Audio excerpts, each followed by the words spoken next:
manda o servidor para casa, pagavam uma merreca, né, para ele ficar em casa, mas aquilo tinha um simbolismo, era para sinalizar para a sociedade que o serviço público o servidor público era dispensável. O sentido de colocar em disponibilidade era para isso. Não é? Os ajustes que ele fez no Banco do Brasil, na época, na Caixa Econômica Federal, nós tivemos centenas de trabalhadores se suicidando. Eu me lembro com tristeza, eu estava no velório de um trabalhador da Embrapa, né? A Embrapa sofreu um ataque muito grande também do governo Collor, e ele tinha se suicidado. E aí o padre que estava lá encomendando o corpo, né, chegou e me chamou num canto assim e falou, eu era deputado federal na época, ele falou, deputado, nós precisamos fazer alguma coisa. Ele falou, eu não suporto mais, o padre, um franciscano falando isso, eu não suporto mais, tem que constantemente estar indo ao cemitério, encomendando corpos, tentando consolar a família de trabalhadores que estão tirando a própria vida em função do desespero dos ataques que eles estão sofrendo. Depois, felizmente, nós tiramos o Collor, né, com a mobilização geral da sociedade. Tivemos o Itamar Franco completando o governo, e aí não teve tantos ataques aos servidores, nem da iniciativa privada nem dos serviços públicos. E depois, em 2000, né, o presidente Lula ganha as eleições, né, e assume. E aí, todos nós aqui, é a história mais recente. Mas é importante, professor, a gente lembrar que quando o Lula assumiu o governo, tinha um processo de precarização muito grande, que era as chamadas cooperativas de prestação de serviço na própria esplanada do Ministério, né? Eu me lembro até de uma cooperativa famosa, que ela funcionava ali na esplanada, e, por incrível que pareça, ela tinha filial nos Estados Unidos, né? Você já viu que coisa terrível, né? Uma cooperativa, que cooperativa não é para ter lucro, não é para ser empresa nem nada, e tinha filial nos Estados Unidos, né? E aí houve uma ação muito grande do Ministério Público do Trabalho, uma série de processos que eles entraram, exigindo que fosse desativado aquele sistema e que fosse contratado os trabalhadores através de concurso público, né? Até que teve concurso no Banco do Brasil, teve concurso na Caixa Econômica, e ficava proibido, e isso é importante, ficou proibido a atividade de terceirização nas atividades fim. Ou seja, não poderia... no caso da educação aqui, que você é professor, qual é a atividade fim? É exatamente a atividade dos professores, que é, sem dúvida, a atividade mais importante. Portanto, não poderia ser contratado professor terceirizado. Estava na lei, ou melhor, estava nessa norma do Ministério Público. O que aconteceu agora, depois que teve o golpe cívico-militar, ou melhor, o golpe que eu chamo de golpe parlamentar midiático, né? Foi a derrubada da Dilma. O que aconteceu? Eles pegaram tudo aquilo que eles tentavam fazer antes, né? Fizeram, como eles têm maioria no Congresso hoje, fizeram com que o Congresso aprovasse um conjunto de leis absurdas, não é?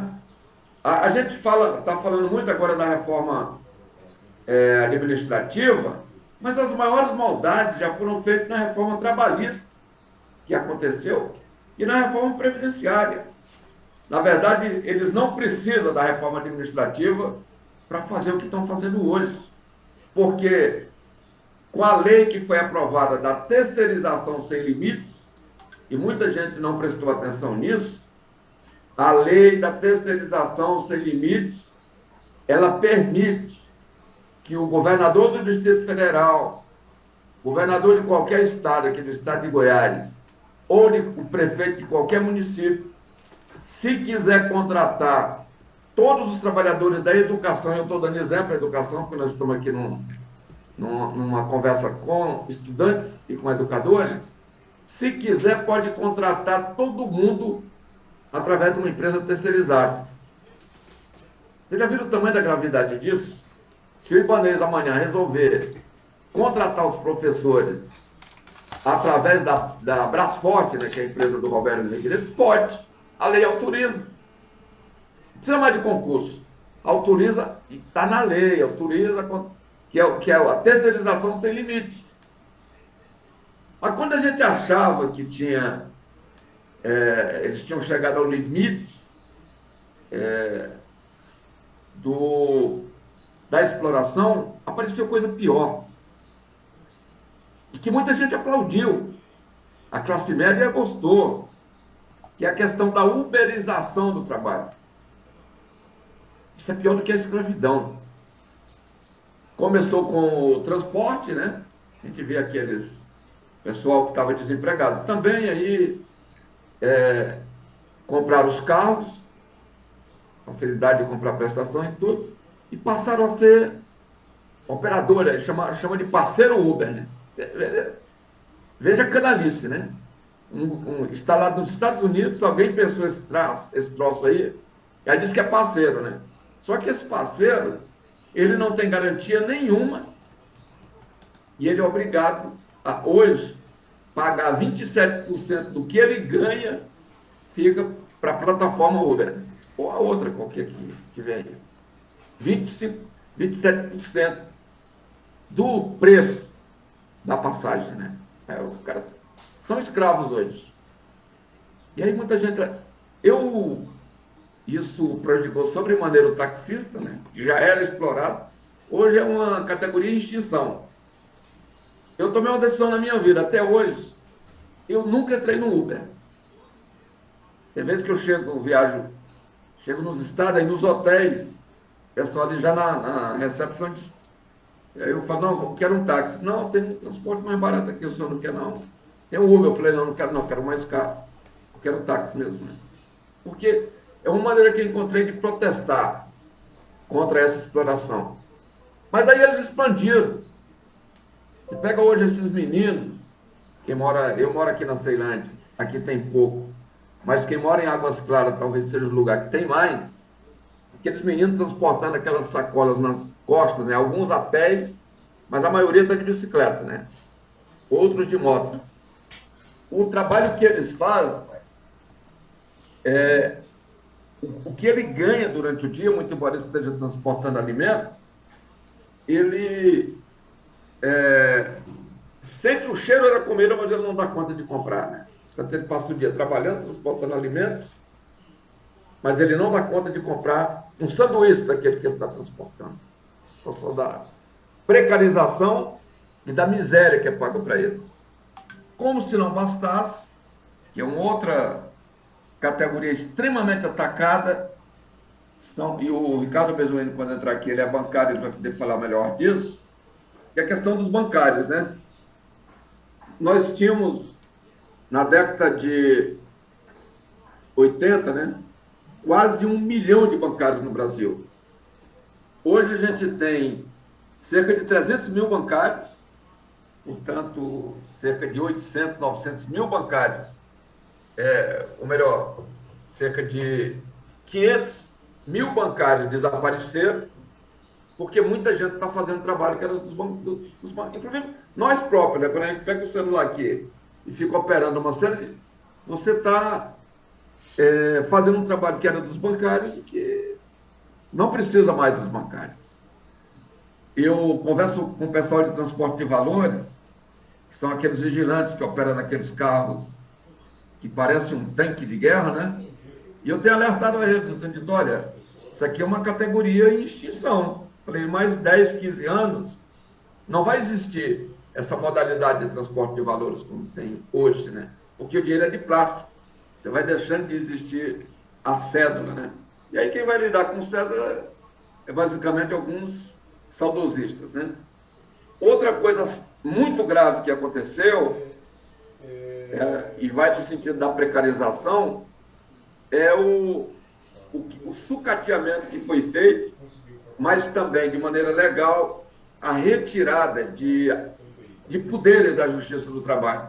Você entrava antes, trabalhava numa empresa, a empresa te explorava, você ficava esperando quando saísse da empresa para entrar na Justiça, porque se você entrasse antes, ele te demitia, e quando saía, você cobrava os últimos 5 anos, não é?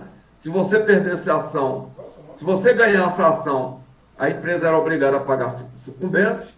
Se você perdesse a ação, não acontecia nada, você não estava devendo nada. Hoje, eles reduziram para 2 anos, portanto, só conta os últimos 2 anos, e você entra na Justiça. Se você perder a ação, você vai pagar. Tanto qual isso houve um recuo muito grande de trabalhadores entrando com ação judicial, né? Porque ele fica com medo, tá? Eu vou perder. Se ele não tem um sindicato forte, onde o sindicato assume as despesas, dificilmente ele vai entrar na Justiça, né? Aí, o que dizem? Não, tudo isso é para competir.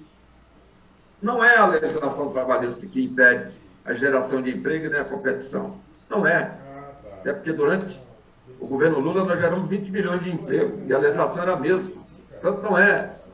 O que gera emprego é você ter a capacidade, o governo ter capacidade de investir na economia, especialmente na economia interna.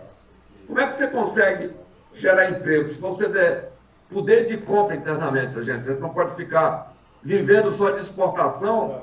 E no Brasil, é outra coisa grave que está acontecendo, é que a gente está fazendo exportação só de produtos primários. A gente não tem, como está sendo sucateado o nosso parque industrial, a gente está exportando a matéria-prima, né?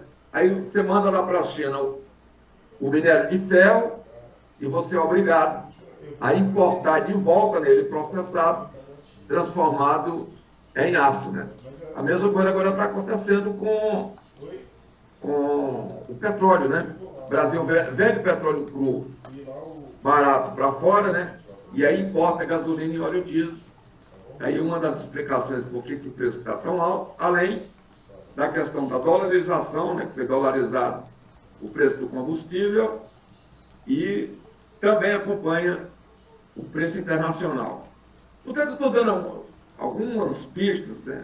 Alguns pontos, porque por aí a gente pode chegar exatamente na questão da precarização e por que a nossa situação hoje no Brasil é de tamanha desigualdade. Por último, eu não sei se vocês prestaram atenção, o governo do ex-presidente dos Estados Unidos, o Trump, Donald Trump, né, era muito parecido, o pensamento do Trump, o Bolsonaro copiou ipsiliter, né? O Bolsonaro é um seguidor cego do Trump. Aí o Trump era essa, economia de mercado, tem que liberar, explorar e tal. Assume o Joe Biden, o que ele diz? As primeiras palavras dele, eu quero prestigiar os trabalhadores sindicalizados, né? Porque lá nos Estados Unidos, você tem um trabalhador que é sindicalizado, tem uma condição, e o que não é sindicalizado tem outra condição de exploração muito maior do que o que é sindicalizado. Uma hora de trabalho de um trabalhador sindicalizado tem um valor em dólar, né? E uma hora de trabalho do que não é sindicalizado é um valor inferior a daquele sindicalizado. Portanto, ele determinou que no governo dele ele quer o fortalecimento desses trabalhadores sindicalizados. Acho que é o que a gente precisa dele e temos que fazer no Brasil para que a classe trabalhadora volte a ter algum conforto aqui. Inicialmente era isso aí que eu queria conversar com vocês e estou aberto ao debate.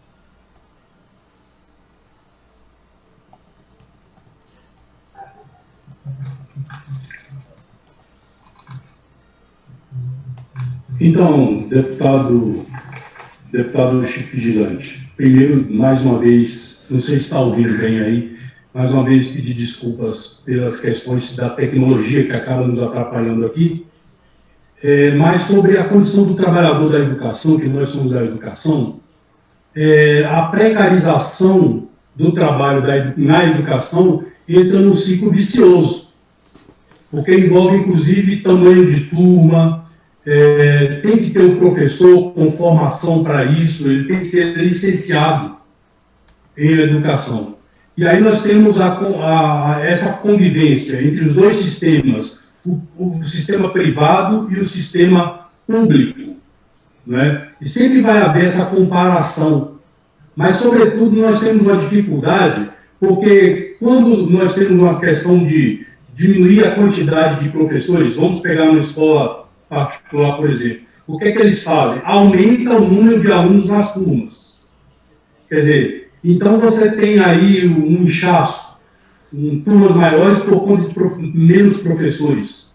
Além do mais, a formação dos professores, que é requerida como licenciado, também nós entramos em rota de colisão nesse momento, que as condições do trabalhador da educação vão se precarizando.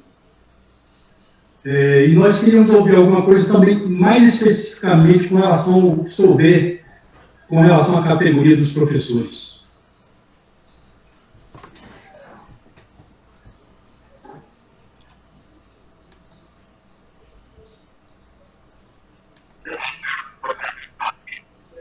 O que é importante esse ponto que você está colocando, e aí eu vou voltar um pouco à década de 70. Final da década de 70 e início da década de 80. Eu cheguei aqui em Brasília em 1977. Vim morar aqui na Ceilândia, né?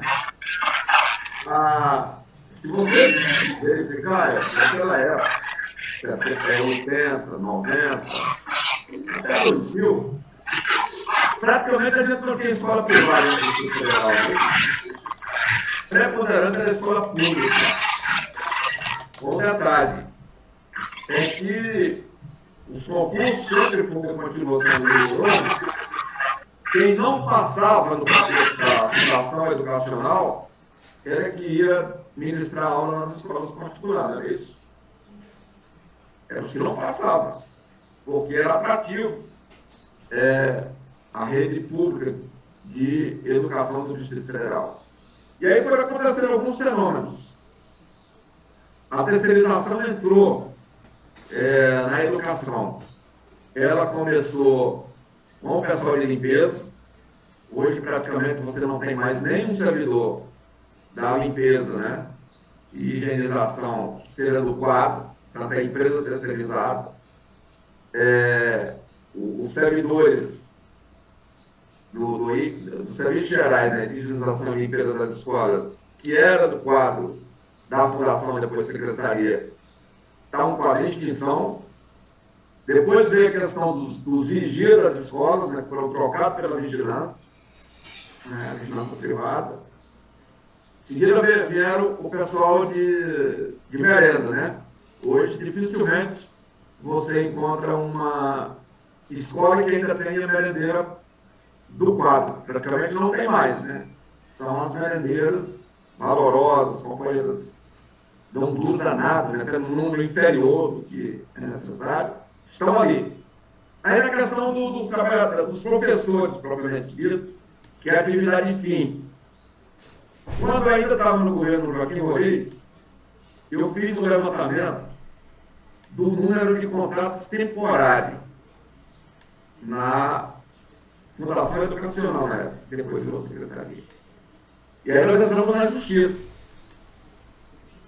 Acionamos o Ministério Público, e aí foi feito um TAC, né? Do governo, da Secretaria com o Ministério Público, limitando o número de trabalhadores de contrato temporário. E, para fazer o contrato temporário, tinha que explicar da necessidade que fosse temporário mesmo.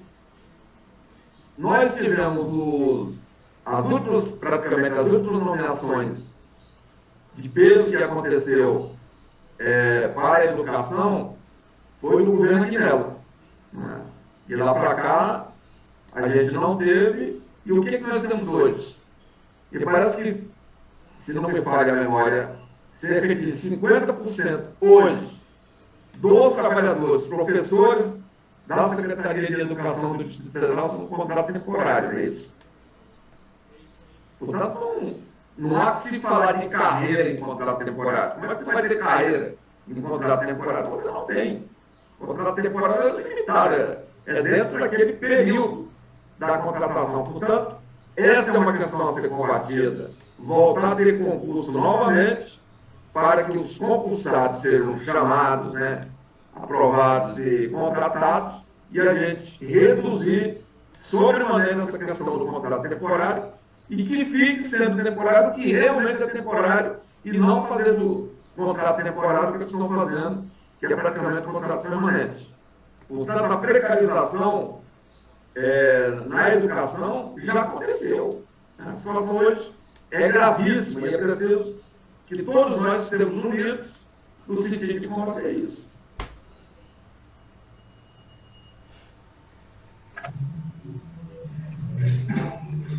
Pois bem, então, deputado, eu vou deixar aberto para quem quiser se manifestar, quem quiser fazer alguma pergunta dos participantes dessa live, fiquem à vontade. Mas antes, o senhor falou sobre os contratos temporários, e hoje chega a 50%, como o senhor traz esse dado, e nós vimos que a escola antes, de fato, era pública. Você tinha o vigilante da escola, o vigia da escola era concursado pela secretaria. Você tinha os merendeiros, as merendeiras concursados, né? E aos poucos foi se terceirizando tudo, né? Desde a vigilância, hoje as merendeiras também são de empresas terceirizadas. E como o senhor disse, depois os próprios professores, agora, alguns são contratados com um contrato temporário, um percentual bem elevado. E hoje nós temos, inclusive, outras atividades que também vêm sendo contratado, terceirizado, como os ESV, né? Também terceirizando. E nós temos um problema sério que vem aí na frente, que é a aprovação, espero que não, estamos lutando por que não aprove, da PEC 32. E me parece que o governo está interessado em verificar antes se essa PEC 32 será ou não será aprovada, para depois ver a questão do concurso público que o senhor pede aí. Então, essa questão da PEC 32 está vindo aí e os governos estão nessa expectativa.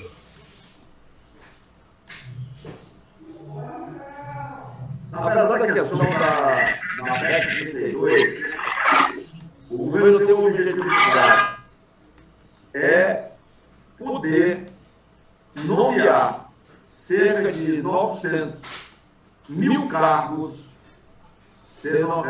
de confiança que existe hoje na esfera federal, estadual e municipal, eles poderem nomear esses cargos sem a necessidade de ser efetivamente servidor concursado. Esse é o grande objetivo da PEC 32.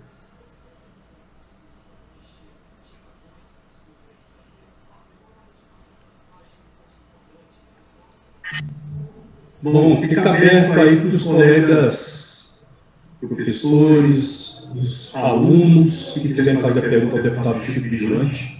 Vamos aproveitar que estamos aqui com uma pessoa que tem uma experiência aí para nos trazer, nos informar, nos esclarecer.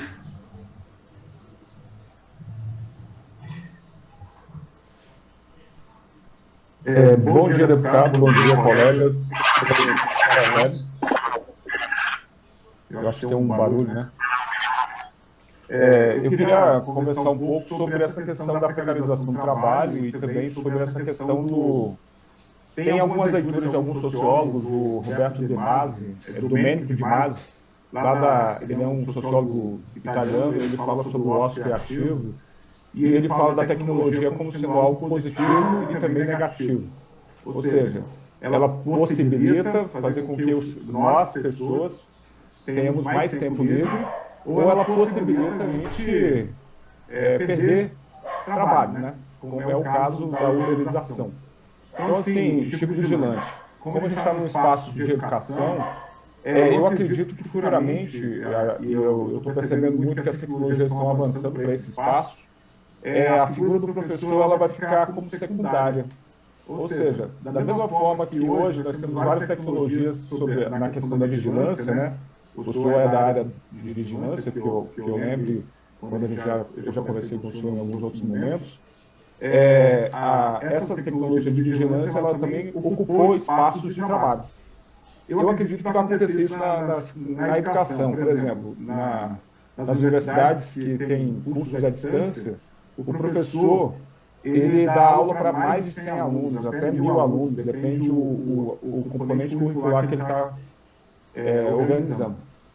Na educação básica, ainda isso tem um limite na LDB e nas legislações, né, do Ministério da Educação, que é em torno de 40 alunos por turma, ou até 50, depende o nível de educação que você vai estar no presencial.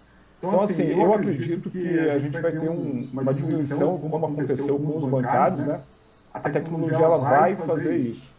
E aí o grande dilema nosso, como vai ser esse futuro? Vai ser um futuro onde a pessoa vai ter mais tempo para o lazer, para ter uma relação melhor com a família, né? Uma convivência familiar? Ou nós vamos viver uma situação de crise no sentido de desemprego generalizado, ou seja, algumas pessoas vão ter, como ainda já acontece, né, poucas pessoas têm acesso ao capital, né, ao dinheiro, e a grande massa está passando fome, como nós estamos vendo aí no Brasil. Então, assim, esse é um dilema que a gente está vivenciando. Eu não vejo um futuro para a profissão professor a longo prazo, ou seja, eu acho que a gente vai ter uma precarização do professor da mesma forma que aconteceu com o motorista de táxi, da mesma forma que está acontecendo com os vigilantes e o que está acontecendo agora com as terceirizações dentro desses espaços, por exemplo, da saúde e assim por diante. Não sei se ficou claro o meu comentário, mas assim, eu vejo que o professor ele vai sofrer um pouco esse processo também. Aurélio, para mim ficou claro. Eu vou estava me lembrando aqui do exemplo. Toda vez que eu entro com alguém assim no elevador, aí eu comento com uma pessoa, falo, olha, você se lembra que esse elevador aqui, se ele não fosse automático, teria 2 pessoas trabalhando aqui, com uma jornada das assessorias estaria de 6 horas, durante 12 horas, né? Geralmente é o período do funcionamento comercial, 2 empregos que foi suprimido. E essa é a grande pergunta, para onde foram essas pessoas? Que não tem mais essa ocupação. Portanto, pode sim acontecer o mesmo que aconteceu com os trabalhadores do elevador, aconteceu com os professores.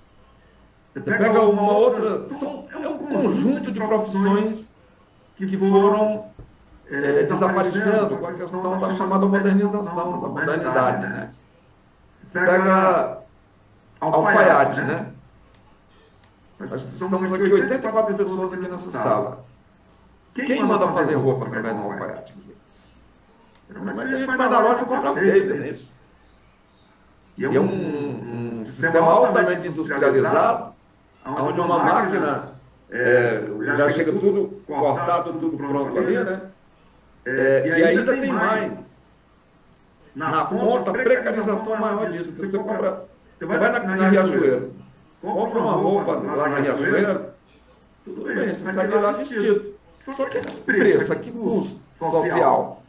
Lá no Rio Grande do Norte, teve que o Ministério Público do Trabalho travar uma luta gigantesca com a Riachuelo, porque eles iam para as cidades do interior, iludiam os prefeitos dizendo que estavam criando cooperativas, né, incentivava a criação de cooperativas, e na verdade eram pessoas que estavam ali precarizadas, né, recebendo tipo R$10 para costurar 50, 60 peças de roupa. Está acontecendo um outro tipo de exploração aqui, que outro dia um grupo de trabalhadores me procuraram, que são as pessoas que trabalham em cooperativas de saúde no Distrito Federal. Né? Home care, né? A pessoa está lá recebendo R$70 por dia, sem carteira assinada, sem ticket de alimentação, sem vale de transporte, sem nenhuma garantia. E está dentro, muitas vezes, você tem um parente acamado de tudo, pois bem, essa pessoa está ali cuidando do seu parente, um sorriso no rosto, sendo super explorada, né? nessa questão agora da pandemia, com tecnologias que foram desenvolvidas e tudo, né? A questão do ensino remoto, eu acho que o ensino presencial vai prevalecer ainda por algum tempo. Agora, tem uma série de atividades que não voltarão a ser presencial. Tanto aqueles conjuntos de escritórios que tinha tudo, a tendência é fechar. E à medida que fecha, é o emprego da faxineira aqui, do porteiro, do vigilante, enfim, de todo mundo que vai desaparecendo ali. E as pessoas passam a trabalhar de casa, aí não tem horário, né? São jornadas gigantescas de trabalho mal remuneradas. Então, nós estamos nesse dilema. Como é que a gente enfrenta isso? Acho que vocês são professores de tudo, podem ajudar muito na gente começar a destrinchar para compreender esse mundo que nós vamos viver.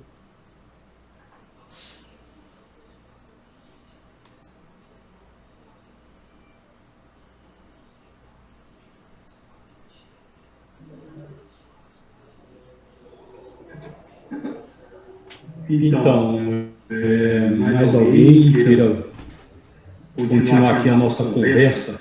Porque a conversa está ficando boa, deputado. Eu acho que nós, por exemplo, o senhor falou do home care, e com relação à categoria de professores, nós temos o tal do homeschooling, né? Que é a aula em casa. Nós temos uma série de bombas aí armadas para cima de todas as classes trabalhadoras, não é só dos professores, mas nós temos aí, como disse o ministro da Economia, jogar uma bomba no bolso do trabalhador, mas nós temos diversas aí, o homeschooling, o EAD e tudo. Convivemos com isso agora com relação à pandemia, né? Tivemos que aprender e reaprender, e isso nos virando nos 30, né? Para darmos conta do ensino. Fora isso, essas propostas aí, como o homeschooling, né? E que nós vamos, de alguma maneira, mais um pouco aí à frente, enfrentar todas essas armadilhas que estão postas. Olha, eu queria aproveitar um minuto aqui para falar dessa questão, que é um projeto que está tramitando na Câmara e que tem tido um debate gigantesco lá. Que nós saímos, eu, a Arlete, Fábio e outros companheiros, por enfrentamento direto. Porque, infelizmente, as pessoas que pregam isso ficam dizendo que está pregando modernidade. Dizendo da Júlia Luci, do João Cardoso, aí eu estou dando nomes, né, que se diz professor, mas que defendeu isso, que é da chamada escola em casa, ou seja, o que é aquilo? E nós mostramos o seguinte: vocês não estão defendendo o direito do pai e da mãe a educar os filhos na casa. Transmitir conhecimento. O que vocês estão fazendo, isso nós dissemos, e está provado, que vocês querem a precarização do trabalho dos educadores.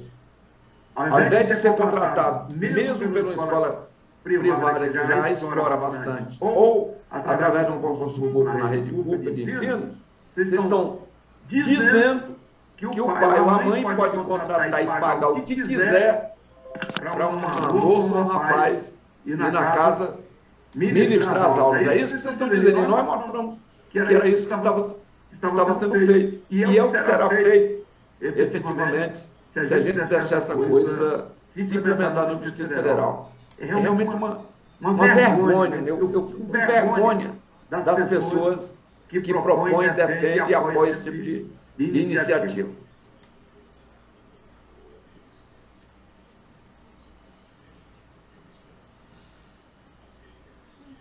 E assim, gente, entrando nesse debate aí também, eu acho interessante a gente colocar também dentro da proposta do próprio novo ensino médio, né? O novo ensino médio, ele abre uma fatia aí para parte dessa educação ser semipresencial ou EAD, né? Então a gente está falando da questão da precarização e ao mesmo tempo, como foi colocado aí pelo professor Aurélio, a questão da precarização da educação. Então, o meu receio, principalmente da parte do novo ensino médio, a parte de profissionalização, eu acho até interessante essa parte da profissionalização, mas a questão é você substituir essa questão da profissionalização, por exemplo, por um curso EAD ligado no YouTube da vida, entendeu? De garçom, que não desmerecendo o emprego de garçom, mas eu acho que o nosso estudante, ele tem a oportunidade de fazer o que ele quiser. Se ele escolher ser garçom, beleza, mas essa opção tem que partir dele, entendeu? Não a gente oferecer cursos precários. Que essa é a minha preocupação em relação ao novo ensino médio. Porque esse novo ensino médio, ele está oferecendo isso. Um dos questionamentos que eu fiz até no curso do novo ensino médio também, vão oferecer ensinos técnicos, só que ainda não tem uma preparação física de todas as escolas do DF para oferecer isso para todos os alunos. Então, assim, por exemplo, a escola que a gente tem aqui dentro do DF, eles fizeram um sorteio, falaram, então vão oferecer ou não vão oferecer? Entendeu? Então, assim, a gente fica muito preocupado em relação a todo esse desmonte que a gente tem em relação à educação pública. Porque eu vejo que esse novo ensino médio, ele tem uma visão muito mais de desmontar o que a gente já tem do que agregar. Entendeu? Então, assim, é uma preocupação muito grande que a gente tem em relação a esse novo ensino médio, a esse governo. A gente tem uma estrutura do homeschool também que, por enquanto, a gente tem ali uma relação para o ensino fundamental 1, mas eu acredito que futuramente isso chega no ensino fundamental 2, no ensino médio e assim vai, entendeu? Então, assim, a gente está vendo praticamente todo o desmonte em relação à educação, porque até hoje a gente já tem aquela ideia de que a educação é quase bico, né, no DF. Isso dói, eu sou professor com muito orgulho, mas isso dói, porque a educação no DF é quase bico, né? E a gente está vendo o desmonte e a gente virou inimigo do Estado. A gente está vendo aí a questão do retorno das atividades presenciais pelo governo, sem simplesmente conversar com a categoria. A gente está vendo aí e a sociedade aplaudindo tudo isso, falando que a gente é vagabundo, que a gente não quer trabalhar, sendo que todo mundo sabe o que a gente está passando dentro de sala de aula, toda a situação, porque todos os colegas nossos aí, eu tenho certeza, tá todo mundo trabalhando no fim de semana, trabalhando no horário contrário, trabalhando sábado, domingo, à noite. Então, assim, tá bem complicado. A gente nunca viu realmente uma situação de total descaso da educação, tanto a nível local quanto a nível federal.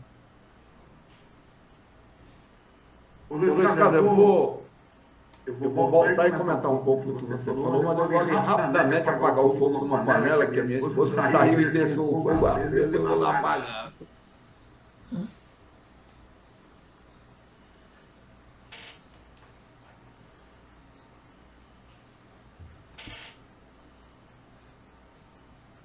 Luiz, essa sua comentário foi excelente, hein? Valeu, cara. A gente não tem que deixar de puxar essa questão aí de retorno presencial, que é um absurdo, né, cara? Tudo isso que a gente falou aí, tudo, e agora simplesmente vão lotar a sala, entendeu? Cara, é muito triste que a gente está vivendo, muito mesmo. E o custo, né, que isso vai poder gerar? Todas as vidas, colegas, alunos, professores que poderão perder sua vida, né? A gente não tem uma pandemia sob controle aqui no DF ainda. Isso é um absurdo, cara, é um absurdo. Eu tenho uma curiosidade, por exemplo, eu lembro que 10 anos atrás, a gente refletiu sobre a questão de como ser um professor pensando nas futuras profissões, né? Por exemplo, a gente tem profissões que vão acontecer daqui a uns anos que não existem hoje. E profissões que vão desaparecer, que o deputado Chico Vigilante apresentou aí. Eu acho que, por exemplo, essa questão do cobrador de ônibus é uma profissão que vai desaparecer. Em algumas capitais já não existe, né? É outra profissão que vai desaparecer. Eu acho que essa ideia do vigilante, ele vai ficar mais concentrado, vai ter menos gente trabalhando na vigilância, por exemplo. Professor, eu acho que vai ser a mesma coisa. Então, em vez de você ver aí vários cursinhos hoje, por exemplo, antigamente era uma febre de concurso público, aí tinha várias salas do DF todo, e agora é tudo online, né? Então, assim, você está aqui no computador, eu estou de casa, você está de casa, então você vê uma pessoa falando sobre um determinado conteúdo que já está gravado há 2, 3 anos atrás, E você está recebendo isso e essa informação. Então, a pessoa ela é cobrada para gravar atividades para que a pessoa possa aprender. E aí não necessariamente precisa ser um professor, é uma pessoa que tem um domínio sobre determinado conteúdo. Então, aí eu acho que essa profissão do professor ela vai ser repopulada e não sei o que vai virar, não.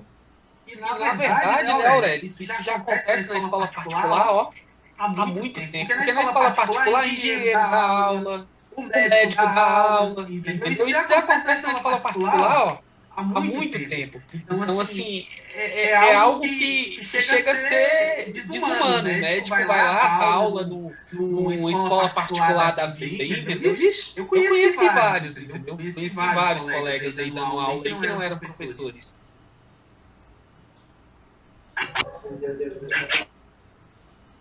Em casa, é que depois, o que eles vão para certificar? Vão usar a escola pública, né? Quer dizer, é uma contradição enorme, né? E é levar a precarização ao extremo.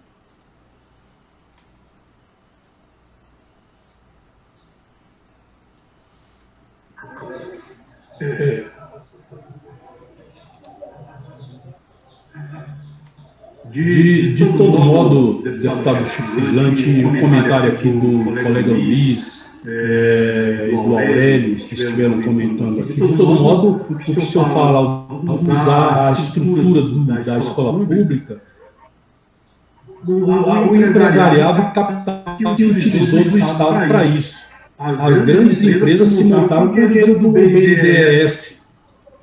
Né? Então é fácil criticar o Estado, mas no momento em que precisa recuperar a empresa ou criar uma empresa, recorre ao Estado com recursos mais baratos do Estado, como os recursos do BNDES, para se instrumentalizar. Então é muito claro que há uma diferença muito gritante entre a escola pública e a escola particular, principalmente na oferta do ensino, que é a nossa atividade fim. E essa diferença, eu creio que a escola pública ela pode ser muito bem capacitada para isso. Veja que nós atendemos um grupo muito grande de pessoas, nossos alunos, na faixa de 0 a 14 anos, dá uma Escandinávia inteira, dá uma quantidade de países da Europa. Por exemplo, toda a população da Argentina é o nosso 0 a 14 anos que a escola pública tem a obrigação de atender. Então veja que a escola particular ela é seletiva. Ela atende pessoas e tem um valor que ela cobra mensalmente para poder exercer a sua função de ensino. A escola pública ela não tem opção, ela atende a todos que chegam à sua porta procurando por vaga. Eu não posso negar uma vaga a um aluno. O que eu posso é verificar se a escola onde eu trabalho tem a vaga, e se não tiver, eu vou procurar a escola mais próxima onde tem a vaga para oferecer ou ofertar esse aluno. Então veja, a tarefa da escola pública num país da dimensão do Brasil, ela é imensa, ela é árdua, inclusive. Nós temos que atender um público grande, não é? E nós, de uma forma ou outra, trabalhamos e atendemos ao público que ela se acorre. Agora, essas questões que estão sendo colocadas aqui, do Estado ter a sua oferta de ensino e as escolas particulares se aproveitarem dessa estrutura para ficar mais barato, inclusive, o seu trabalho, para que, inclusive, poder ofertar seu ensino nas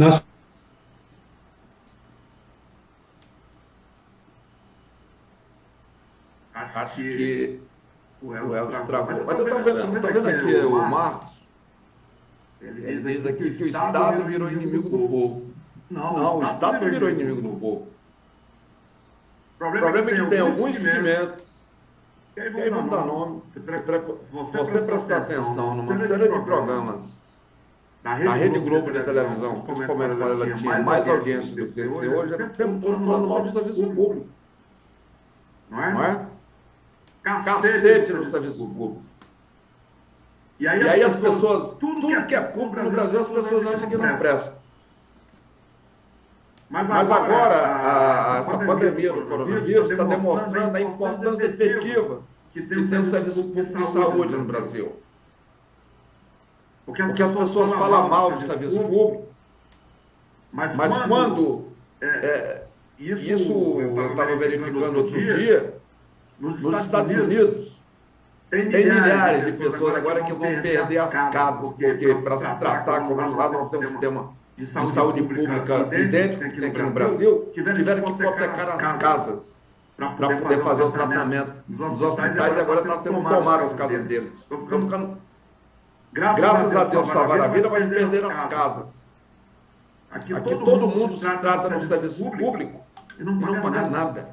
Muitas vezes a gente não diz quanto é que custa um leito de UTI de alta complexidade, uma diária de um UTI de alta complexidade, pago por nós, pago pelo contribuinte, gerido pelo Estado.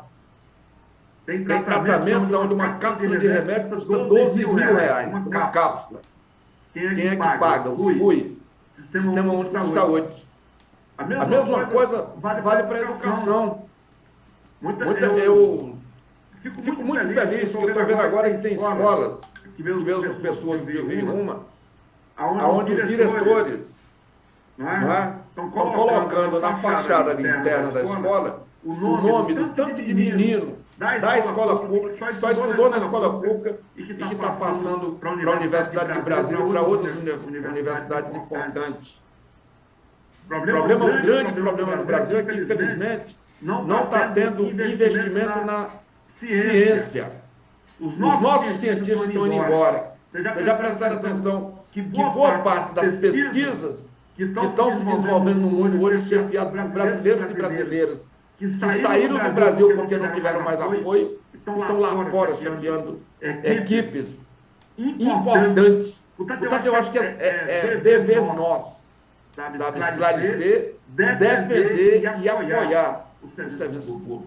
Eu sempre digo, sabe, Aurélio, tem determinados locais no Distrito Federal onde a única ponta do Estado que existe é a escola. Não tem mais nada do Estado ali. É a escola, que é o Estado representado ali dentro, e a população confia. Vai lá, conversa com os professores, conversa com os diretores, porque eles se sentem acolhidos. Porque o único ser Estado que existe ali é a escola.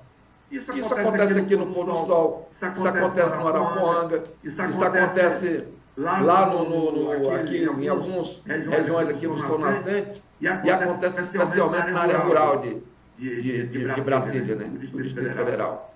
É preciso que a gente valorize cada vez mais a importância que vocês têm para o Distrito Federal.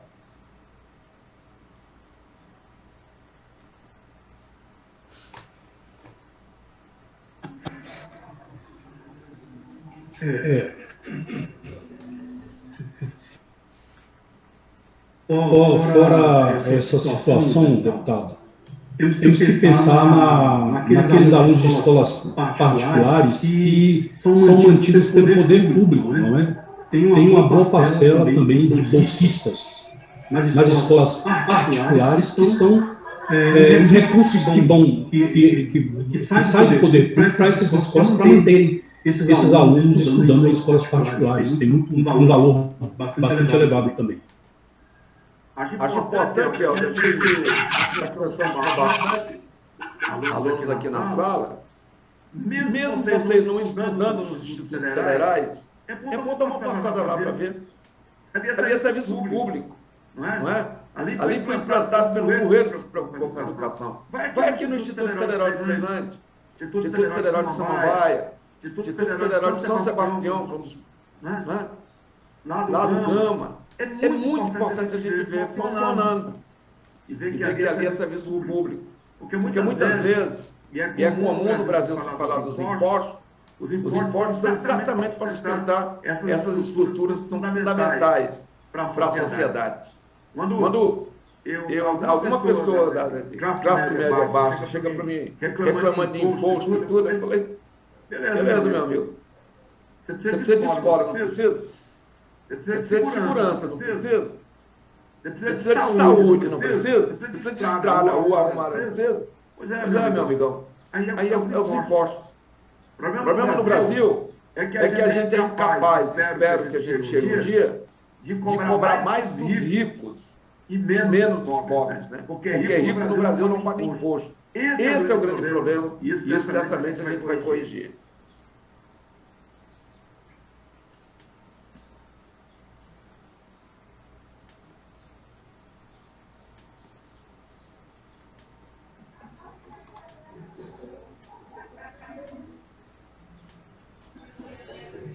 Bom dia a todos. Pedir a palavra um instantinho.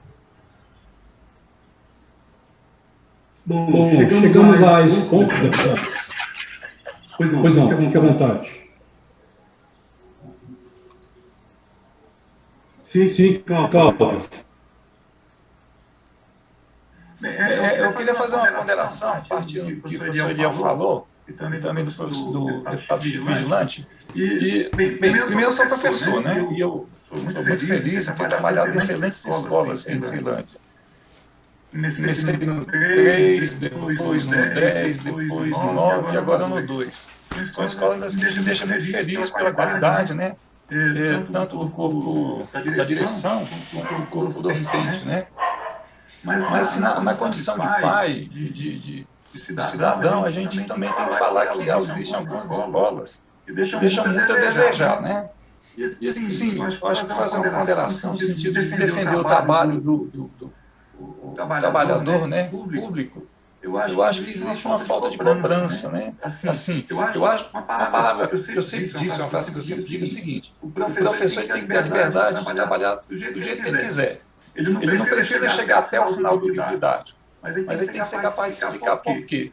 Eu acho que essa cobrança, deputado, ela não existe. Eu acho que sim, as escolas elas são diferentes, elas têm possibilidades diferentes para toda a clientela. E se os resultados são diferentes, os gestores deveriam ser capazes de explicar por que isso não aconteceu. E a gente, no geral, a gente aceita. Tem escolas que poderiam ter um desempenho muito melhor do que tem, mas deixam a desejar. Isso em termos de estrutura física, né, que eu acho que é algo que a gente pode, é mais palpável, né? Quando a gente entra numa escola como o Ensino Médio 2, o 3 e outras que eu também já passei, a gente tem essa qualidade, o cuidado que se tem. E outras são tão deixadas a desejar, né? E isso vai deixando, quer dizer, nenhum gestor é chamado à cobrança. Poxa, por que chegou essa situação? O caso do Médio 10, né, que é uma escola maravilhosa. Como é que se chegou a um estágio em que a escola teve que ser interditada, né? Ninguém em nenhum momento cobrou-se isso, né? E olha, é uma perda terrível. Aquela escola era maravilhosa. A arquitetura dela era um projeto diferenciado, que poderia servir de modelo para outras escolas, né? Eu acho que essa falta de cobrança também é uma armadilha que se criou para que o nosso trabalho, né, fosse então denegrido. Então imagina, o que o professor Eliel e outros dois que eu conheço são muito bons, tem feito para melhorar o serviço público dentro das escolas, é algo que a gente não pode fechar os olhos. Mas, por conta de alguns maus gestores, esse trabalho todo é manchado. E eu acho assim que, o senhor, como representante do povo, tem que pensar que o povo vai além dos trabalhadores, né, do serviço público. E essa cobrança tem que ser feita em nome dessas pessoas também. Muito obrigado. Sabe, professor, vou dar um exemplo do Médio 10. Eu moro aqui perto, conheço profundamente. Ali, primeiro, um erro na concepção do Médio 10. Ele teve o início da obra, aí uma paralisação, a obra ficou parada pelos 10 anos, ao relento, levando sol e chuva. Depois ele foi concluído. Portanto, a estrutura tinha problema. E por isso que, ao longo do o tempo foi passando e veio as cobranças, né? Por isso que ele foi interditado. E que agora está sendo reconstruído. Uma luta muito grande nossa, aqui da comunidade, para que a gente retomasse a condição. Inclusive, eu tive que fazer uma audiência pública, onde eu levei o secretário de Fazenda do Distrito Federal, André Clemente, que assumiu, que é ele que libera o recurso, e naquele momento ele assumia de que a gente faria a reconstrução do médio 10 que está sendo feita agora. Tem um ponto que eu gostaria até que vocês abordassem, que para mim a melhor coisa que aconteceu, pelo menos aqui no Distrito Federal, é a questão da gestão democrática das escolas. A eleição das direções através do voto na comunidade escolar. Se você verificar o antes e o depois da gestão democrática, o depois da gestão democrática, as escolas estão muito melhor. Eu visitei uma escola ontem, e aí dá prazer quando você visita, e as pessoas, a diretora e o diretor da dizendo, olha, a gente aqui está se espelhando no médio 2 da Ceilândia. A notícia boa anda, né? Só que eles pegaram uma escola na parte norte da Ceilândia, eu não vou dizer a quadra, onde o tráfico estava instalado dentro da escola. Não é? O tráfico estava instalado dentro da escola. Eles foram à luta. Lá, para você ter uma ideia, menino não usava uniforme, nem menina, né? Porque o tráfico tinha tomado de conta das escolas. Da escola, eles conseguiram botar o tráfico para fora, conseguiram transformar a escola numa escola bonita agora, que está com excelente aproveitamento. Não é? E o tráfico desapareceu. Deu trabalho, correram isso, mas fizeram. Né? Portanto, eu acho que essa é a importância que tem efetivamente a gestão democrática nas escolas.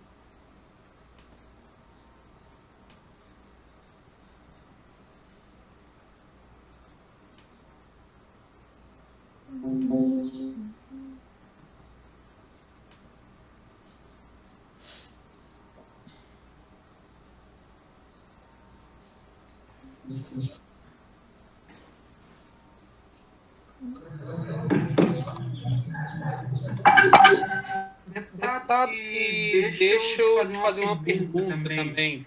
Em relação a esse nosso retorno presencial, vocês da Câmara Legislativa foi consultado pelo governador, foi alguma coisa conversado com vocês, alguma coisa assim? Porque assim, é um absurdo, né, se a gente for pensar tudo isso, porque a gente está no meio da pandemia, a gente ralou pra caramba pra gente ter um controle em relação a isso, a gente não tem o percentual de vacinados que deveria ter pra gente ter um retorno presencial, entendeu? E assim, o governador simplesmente da noite pro dia, ele foi lá e falou, vai retornar presencial e pronto, acabou. Entendeu? E assim, eu estava verificando aí com o pessoal do sindicato, por enquanto ele também não conversou com o sindicato. Então, assim, muito assustador tudo isso que a gente está vivendo. Então, assim, eu queria verificar com vocês se vocês foram consultados, ele falou alguma coisa com vocês em relação a esse retorno presencial, alguma coisa assim.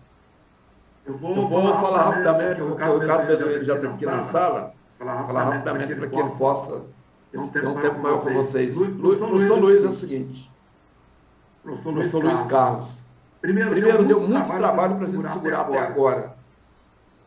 Foi um debate permanente na Câmara Legislativa, porque teve deputada, né, defendendo que não tinha que fechar nem um minuto. E também uma pressão grande da sociedade, que é uma coisa que a gente precisa trabalhar melhor ela, porque infelizmente isso é uma realidade do Distrito Federal e talvez do Brasil, aonde tem muitos pais e mães de família que vê na escola como se fosse um depósito do filho deles. Muitas vezes eles não dão conta de cuidar dos filhos em casa e quer que a escola cuide, não é?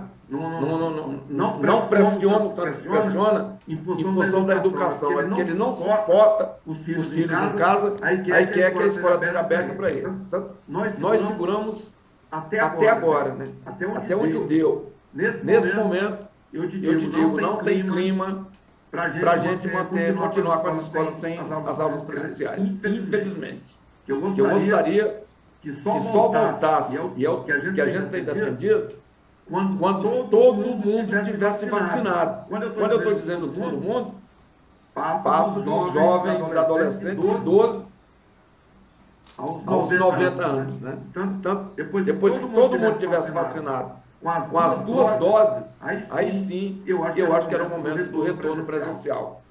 Acho que vou torcer e pedir a Deus para não acontecer o que está acontecendo hoje no Reino Unido, né? Lá na Inglaterra, onde liberaram tudo e agora estão tendo que tomar medidas novamente de restrição, de fechamento, para poder controlar essa pandemia do coronavírus.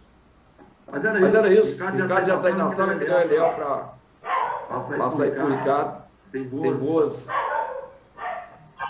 expressões a colocar para a gente. Obrigado, Eliel. Me despeço por aqui. Deputado Chico Vigilante, primeiro agradecer a sua presença, desculpa os diversos problemas acontecidos por conta da tecnologia aí, nós estamos caindo de vez em quando aqui, mas de grande valor a sua conversa conosco, aprendemos bastante e agradecemos a sua vontade de ajudar o Senhor. Você já esteve aqui presencialmente, tivemos conversando e estamos sempre aqui à disposição do senhor a hora que quiser chegar ao C2 e quando precisar conversar conosco, estaremos prontos para recebê-lo com muita gratidão. Então, quero passar agora ao ex-deputado Ricardo Bezuini, que foi ministro do Trabalho, que está aqui para também nos dar uma fala sobre essa questão da precarização das condições de trabalho do trabalhador brasileiro especificamente. Então fique à vontade, Ricardo Bezuini. Obrigado, Eliel. É um prazer estar com você e com todos os participantes dessa atividade. Comentar meu querido deputado distrital Chico Vigilante, que é uma das lideranças mais autênticas que eu conheci na minha vida, e por isso é um prazer estar trabalhando com ele hoje. Quero dizer que esse tipo de convite sempre me agrada muito, porque me permite fazer uma reflexão sobre os momentos que eu passei na vida com esse tema, que é o tema do trabalho, que é a origem da minha atividade de política. Eu comecei a minha vida como delegado sindical de base, no Banco do Brasil, lá em São Paulo. Fui dirigente sindical por um período como secretário de imprensa, secretário-geral, e fui presidente do sindicato por 2 mandatos. E não iria além disso, porque eu queria me dedicar mais ao trabalho profissional diretamente, se não fosse o fato do ex-deputado Luiz Guxiquem, que era o deputado da categoria bancária, ter me procurado para que eu fizesse a opção de disputar a eleição para deputado federal em 98, já que ele não queria mais disputar, achava importante manter a representação dos bancários no Congresso Nacional. Assim como aqui no DF, nós temos a Érica, que também é bancária, que representa os trabalhadores em geral e os bancários em particular. Então, eu tive a oportunidade de ser trabalhador de base, delegado sindical, dirigente sindical, deputado federal de oposição e depois de situação com Lula, e ministro do Trabalho e da Previdência, que são as 2 áreas que eu tenho mais afinidade do ponto de vista da elaboração, da formulação, da reflexão política. E já tendo me apresentado, eu queria falar um pouco sobre a situação atual dos trabalhadores no Brasil e no mundo. Existe desde os anos 80, mas se intensificou muito nos últimos anos, uma pressão dos capitalistas, dos donos do capital, os empresários, para reduzir a proteção do trabalho.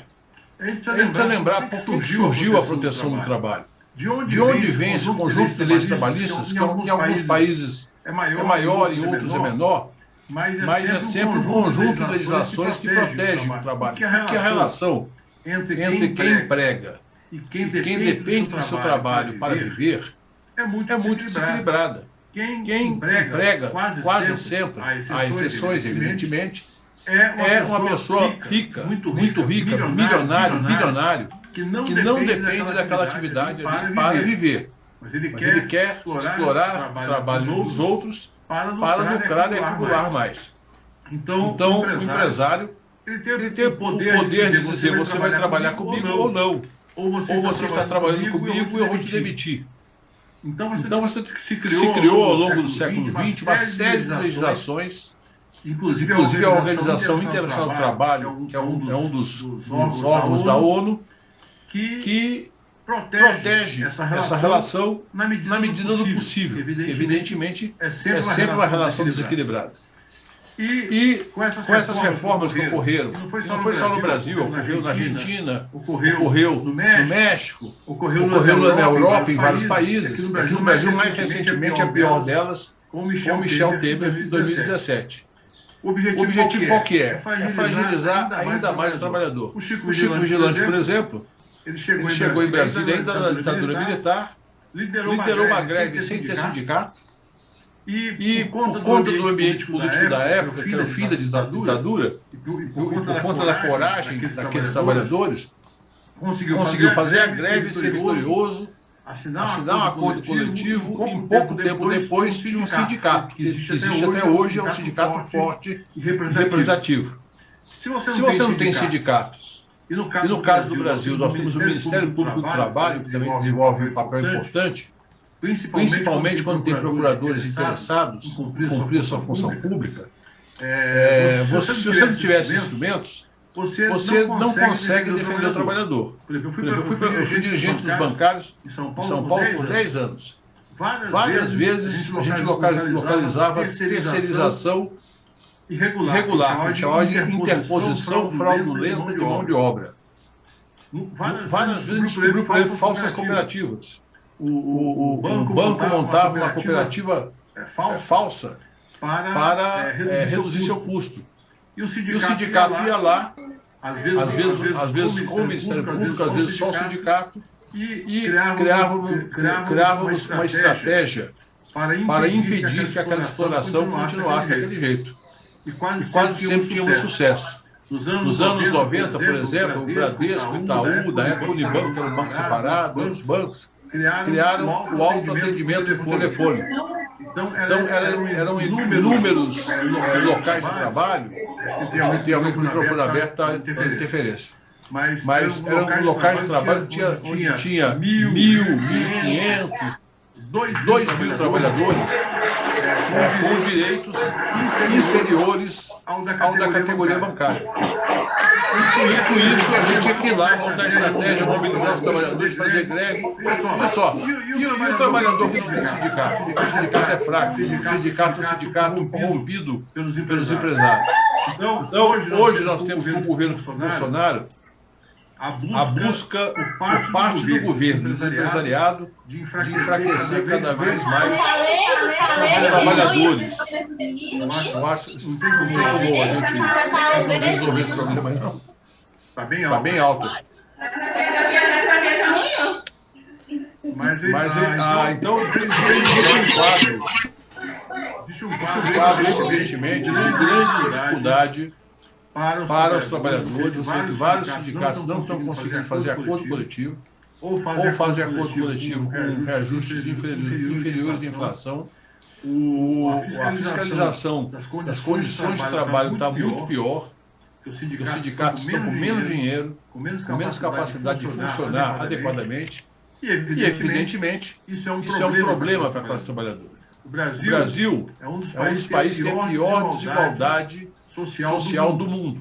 E uma das razões para ser a sétima pior desigualdade, atrás do Brasil, ou melhor, à frente do Brasil em desigualdade, somente alguns países africanos.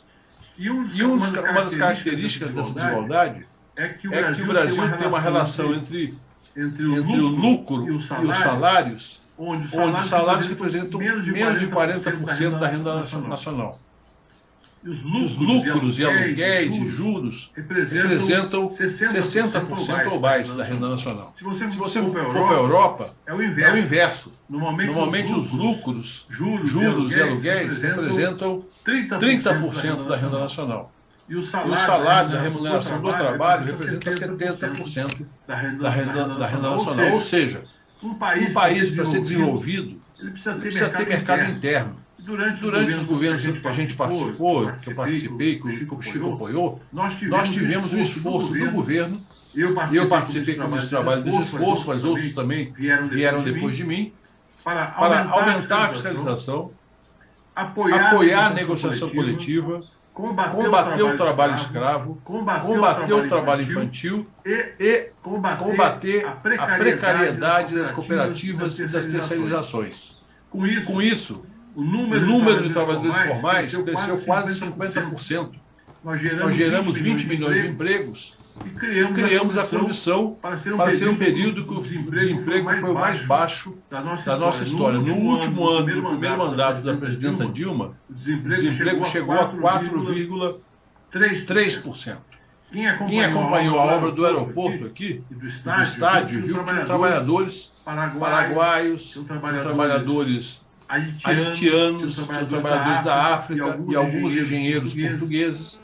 Por quê? Porque não tinha trabalhador suficiente no mercado de trabalho brasileiro para dar conta das inúmeras obras que estavam sendo realizadas. Bom, gente, é óbvio que quando a gente fala de mercado de trabalho, nós temos que reconhecer que não é emprego caindo do céu. Não adianta alguém falar, eu vou gerar emprego sem ter estratégia. E a melhor estratégia para gerar emprego é quando você tem um programa de obras de infraestrutura que possa melhorar as estradas, melhorar os aeroportos, melhorar os portos, ampliar o saneamento básico, construir casas populares. Por quê? Porque não tem setor que gera mais emprego de baixa qualificação, de média qualificação, de alta qualificação, do que a construção civil. E a construção civil funciona todos os outros setores. Por exemplo, quando você tem uma grande obra, além de precisar de engenheiro, de mestre de obra, da parte administrativa, do pessoal que é peão da obra, você precisa contratar máquinas. E as empresas que alugam máquinas para obras, elas têm que comprar mais máquinas. Comprando mais máquinas, tem mais emprego também para metalúrgico, engenheiro mecânico, para o pessoal que faz a negociação. Como vai envolver crédito? Tem mais emprego para bancário. Como todo mundo está ganhando mais gente vai ter os filhos estudando, vai ter também mais emprego para o pessoal da educação. Essa é a filosofia que levou, por exemplo, os Estados Unidos, depois da Grande Depressão, em 1929, de sair da recessão com um programa de obras públicas. Não foi com o mercado financeiro, com Wall Street. Foi um grande programa que o então presidente Franklin Roosevelt organizou para tirar o país da depressão que o crash da Bolsa de 29 tinha provocado. Foi assim também depois da Segunda Guerra na Europa, com o plano Marshall. E no Brasil foi assim em vários momentos da história, com Getúlio Vargas, depois com Juscelino Kubitschek, depois com João Goulart. No regime militar, vejam só, que é um regime autoritário, que matou muita gente, torturou muita gente, mas havia uma visão por parte de alguns generais e alguns civis do governo de que tinha que ampliar o emprego. Então foi feita a ponte de Niterói, foi feita a Transamazônica, que é uma obra errada, mas que gerou muito emprego. Foram feitas hidrelétricas, polo petroquímico de Camaçari e vários outros empreendimentos que geraram emprego. Depois veio Sarney, depois do regime militar, veio Sarney, Collor, Fernando Henrique, todo mundo veio a ver só gerar emprego. Não sei por que eles não gostam de emprego. Talvez gostem de emprego só para a família deles. Veio depois do Lula, e o Lula, depois de 2 anos de muita dificuldade econômica, resolveu fazer um programa também que era o PAC. E o PAC se mostrou acertado, descobriu o pré-sal, ou seja, geramos 20 milhões de empregos. E agora com o Bolsonaro voltamos à paralisia. O Bolsonaro inaugura obras que tinham sido aprovadas no nosso governo e obras pequenas. E não está gerando nenhum emprego atualmente. Então nós temos para reduzir essa fragilidade do mercado de trabalho. Primeiro, o Ministério do Trabalho funcionando com planejamento. O Ministério da Fazenda e do Planejamento, que é um absurdo você acabar com o Ministério do Planejamento, com uma estratégia financeira para financiar as obras e para viabilizar que elas sejam obras que não sejam só para gerar emprego. É para gerar emprego e para gerar benefício do país. Melhorar as condições econômicas do país. E também, além disso, nós precisamos ter a possibilidade de fazer parcerias com o capital privado, nacional e internacional. ou seja, criar as condições para que nós tenhamos a geração de milhões de empregos. Sem emprego, o país não vai para frente, sem emprego, as famílias sofrem, vão para a informalidade, muitas vezes adolescentes se prostituem, as pessoas ficam dependendo de benefícios sociais, são importantes como Bolsa Família, mas não é isso que nós queremos. Nós queremos que tenha emprego para todo mundo, ter um auxílio somente para quem precisa de fato. Então é isso que eu queria falar inicialmente, me coloco à disposição para questionamentos, com todo o reconhecimento de que esse tipo de debate é muito importante.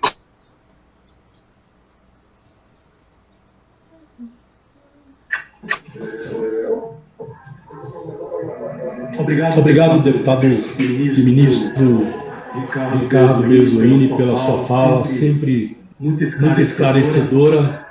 As pessoas podem discordar, mas às vezes discordam por desconhecer a história que o senhor traz aqui e a experiência que o senhor tem. E eu abro para quem quiser falar, alguém do grupo, os colegas professores ou alunos que queiram dirigir a fala ao deputado, ao nosso Ricardo Berzoini, que aqui presente. Fiquem à vontade. Alguém.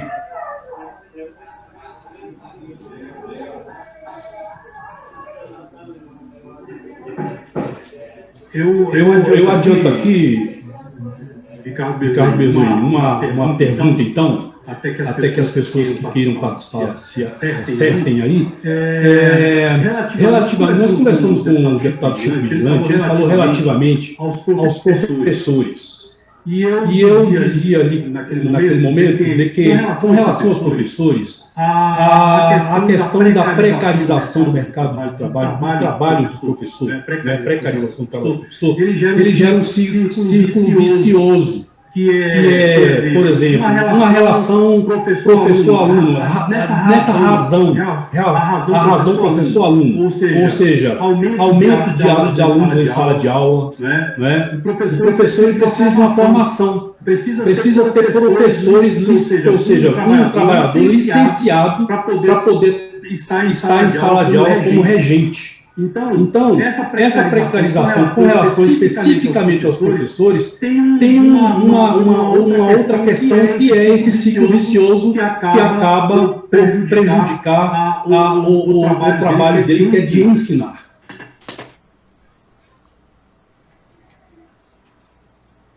É verdade. Eu queria ver o seu ponto de vista. Eliel, o que você falou é totalmente verdadeiro. Aliás, nós sempre defendemos que o processo educacional ele tem um conjunto de variáveis que exigem você mirar sempre na qualidade. Não é suficiente você ter toda a criança na escola se você não tiver, de fato, um processo educacional que reconheça as diferenças.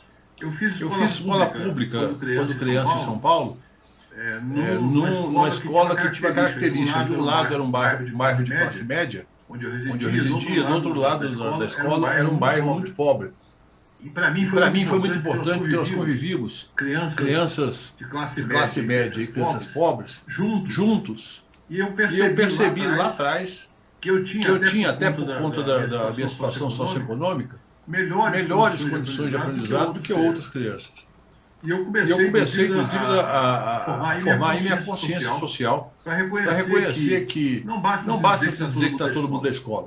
Você precisa ter a possibilidade do professor, dos educadores, terem tempo, terem capacidade, em função do número de alunos, para reconhecer e apoiar aquelas crianças que mais precisam. Assim como nós defendemos que o Estado deve cuidar daqueles que precisam, nós também achamos que a educação, especialmente a educação pública, para onde vão as pessoas que têm renda menor, infelizmente, eu defendo que o ideal é que fosse educação pública para todos.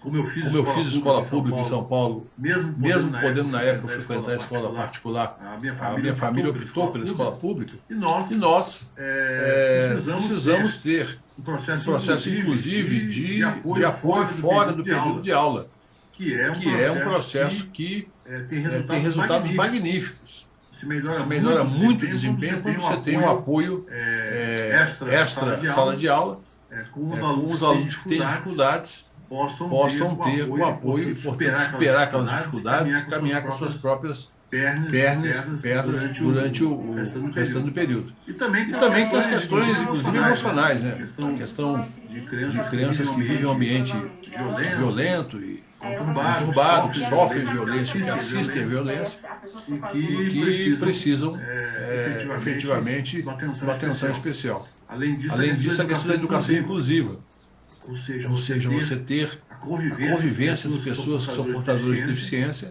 com pessoas que não têm as deficiências, para que a gente tenha essa visão de que somos todos brasileiros detentores de direitos e temos que participar do processo educacional para nos tornar cidadãos e também cidadãos produtivos. Com isso, eu acho que o grande problema é o orçamento, né?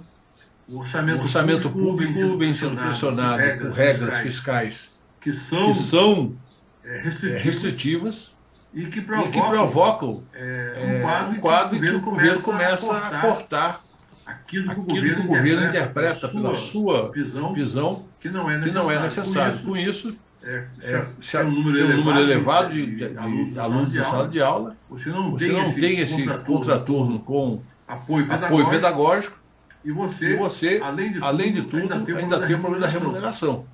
É bom lembrar que apesar dos avanços que ocorreram com o piso salarial e com alguns estados que criaram planos de cargos e salários, ainda há uma remuneração insuficiente. E mais ainda, nos últimos anos houve um congelamento de salários.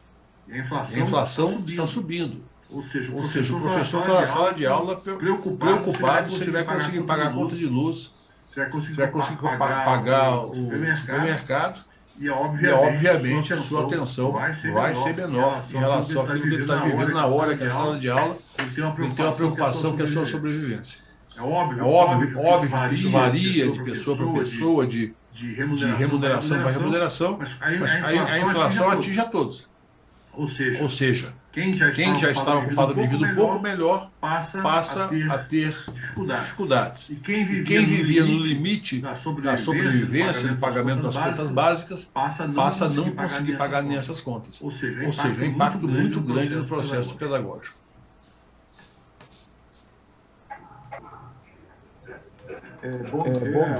Bom dia, deputado. Eu sou o professor Aurélio, sou do Centro de Ensino Médio 2 aqui da Ceilândia, né? E aí eu vendo sua fala sobre os governos, né? Eu lembrei um pouco da minha história também. Eu vivenciei um pouco esse processo. E aí me fez lembrar um pouco o processo de diálogo que a gente tem desenvolvido com vários colegas da área de economia, professores também. Eu trabalhei numa universidade aqui também do Distrito Federal, onde se falava muito sobre isso. E aí me veio à mente, na minha cabeça, com a sua fala, de um conceito que foi criado, principalmente no final do governo Lula e início do governo Dilma, o conceito de Estado capitalista, que é o Estado fomentador das atividades econômicas do Brasil. E aí, eu conversando com economistas, né, de uma universidade aqui do DF, eles falavam que isso não funciona. E aí eu queria saber por que não funciona, né? Porque, pelo que eu vi, funcionou, né? Mas por que não funciona, né? E aí é uma questão. E outra questão que me veio à mente agora, também a partir da fala do senhor, nós tivemos o Nobel de Economia de 2021, que foi dado para 3 economistas que falavam sobre a questão da valorização do salário, né? Ou seja, o desemprego não tem nada a ver com o salário valorizado, ou seja, é até melhor o salário mais valorizado, parece que gera mais emprego. Por que no Brasil isso não as pessoas não conseguem copiar coisas boas disso que está acontecendo no mundo, né? Chegamos numa economia, oitava economia mundial, né, nos governos do Lula e da Dilma, né, da Dilma, não sei, ficou ainda na oitava, mas a gente perdeu esse espaço, né, que nós estávamos no mundo. E as pessoas estão agora nesse dilema. Quem vai ser o nosso futuro presidente, né?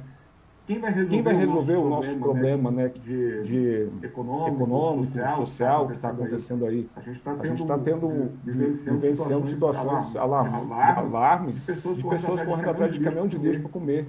É muito triste isso. E eu lembro que a crise econômica que nós passamos no governo Sarney, depois com o governo Collor, foi muito difícil para o brasileiro. Mas assim, a gente conseguiu superar a partir de várias políticas que foram sendo implementadas e que o cidadão conseguiu prestar atenção nisso. Eu lembro do Plano Real, que foi muito difícil para o pobre, mas depois ele deu uma ajustada porque diminuiu a questão da inflação. E isso ajudou a pessoa a planejar um pouco algumas coisas. E aí quando entrou o governo dos trabalhadores, eu achei muito bacana que aumentou a renda desse pobre, né, que antes ele não tinha. Então, assim, associou a questão da diminuição da inflação com o aumento da renda.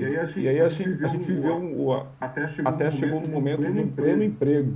Tanto é que os Estados Unidos estavam olhando para o Brasil como sendo, por exemplo, na época do Barack Obama, né, ele até elogiou o nosso presidente da época. Então, assim, dentro dessa perspectiva, por que essa ideia de Estado capitalista funciona? Porque os economistas que eu tive contato, eles falam que não funciona. E por que a economia, né, por exemplo, o prêmio foi dado para 3 economistas que falaram que o aumento do salário gera emprego, não ao contrário, como a maioria fala aqui no Brasil que é. Então,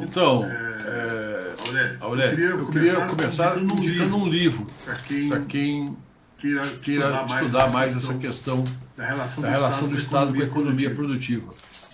Chama O Estado Empreendedor, da Mariana Mazzucato. É uma economista italiana que ela escreveu já vários livros ótimos. E esse livro particularmente, ela relata a experiência dos Estados Unidos, de alguns países da Europa, na constituição de iniciativas empresariais por parte do Estado, ou para suprir deficiência do setor privado, ou para desenvolver áreas que estavam sendo pouco desenvolvidas também pelo setor privado. Veja bem, eu não acho que o Estado tem que se meter em tudo, do ponto de vista econômico. Mas setores estratégicos, por exemplo, exploração de petróleo e gás, distribuição de petróleo e gás, que é uma área estratégica para a segurança nacional. Setor de bancário, evidentemente convivendo com bancos privados. Setor de energia elétrica. Energia nuclear. A questão da petroquímica, por exemplo, que é uma questão também vital para estruturar a economia. Você pode ter empresas estatais sem prejuízo da existência de concorrentes privados. É até bom ter concorrentes privados, porque isso cria uma competitividade entre as empresas. Por exemplo, o Banco do Brasil, eu sou funcionário aposentado, ele tem que competir com o Bradesco, com o Itaú, com a própria Caixa Econômica Federal, senão ele perde mercado, ele vai reduzir sua capacidade de gerar lucro para os acionistas e também de fazer ações de interesse social. Então, isso daí é algo que, na minha opinião, está resolvido do ponto de vista da reflexão. É claro que você tem que combater a corrupção sempre, porque a hipótese de corrupção sempre está presente. A corrupção é algo igual você fala de enchente. Todo ano tem enchente, mas se você planejar, você reduz a quantidade de enchentes e o impacto das enchentes. Todo ano tem seca. Mas se você planejar, você tem reservatórios para reduzir o impacto da seca. O ser humano sempre vai ter ser humano corrupto em normal grau. Importante é você criar a condição para que isso daí seja investigado, punido e prevenido. Eu, por exemplo, quando passei pelos ministérios que eu ocupei, eu sempre trabalhei com essa preocupação da minha equipe estar vigilante para não ter casos dessa natureza. Infelizmente, consegui passar por todos eles sem nenhum problema. Hoje eu fico tranquilo em relação a tudo que eu fiz no governo, porque nós conseguimos evitar, colocamos pessoas em compromisso público. Bom, portanto, não é verdade que não dá certo o estado da economia. E é só pegar a história do mundo, a história da Europa, a história do Canadá, dos Estados Unidos, a história do Brasil, em grande parte, onde nós tivemos grandes exemplos de empresas bem-sucedidas que foram importantes para a estruturação do país. Quando você vai para a questão do prêmio Nobel, do salário mínimo, na verdade, quando eu tinha 15, 16 anos, eu ouvi os economistas do governo militar dizer que o aumento do salário gerava inflação. Depois você teve o governo Sarney, que também dizia a mesma coisa. E a gente no sindicato dizia não. É claro que você não pode aumentar de maneira irresponsável. Você tem que aumentar de maneira estratégica, com análise. E saber que quando você aumenta o salário, aumenta a demanda. Aumentando a demanda, você tem que estar preparado para produzir mais. Senão os preços sobem. Estão subindo agora, inclusive, por outros motivos. A maior demonstração de que o aumento do salário mínimo não produz inflação e, ao contrário, pode ajudar a economia a se desenvolver, o que aconteceu entre 2004, eu nem falo 2003, que era o primeiro ano de governo, 2004 e 2014, quando nós tivemos aumento do salário mínimo quase todos os anos, acima da inflação. Nós tivemos aumento do número de empregos, ou seja, cresceu muito as vendas do varejo, subiam sempre em 2 dígitos de um ano para o outro. Porque tinha mais gente comprando, tinha mais crédito, tinha mais produção, tinha mais emprego. E o setor privado respondeu. O que é importante é isso. O setor privado investiu, acompanhou o investimento estatal. E nós tivemos 20 milhões de empregos. Não teve inflação alta em nenhum ano. Por que isso aconteceu? Porque o governo era muito vigilante. Nós tivemos o Guido Mantega, que na minha opinião é o melhor ministro da Fazenda que o Brasil já teve. Eu me reuni várias vezes com ele como deputado, como presidente do PT, e ele sempre muito criterioso para tomar qualquer decisão. Quando a bancada do PT ou as bancadas dos partidos levavam uma demanda, ele sempre dizia, olha, isso daqui não é possível fazer, porque senão não vão gerar inflação.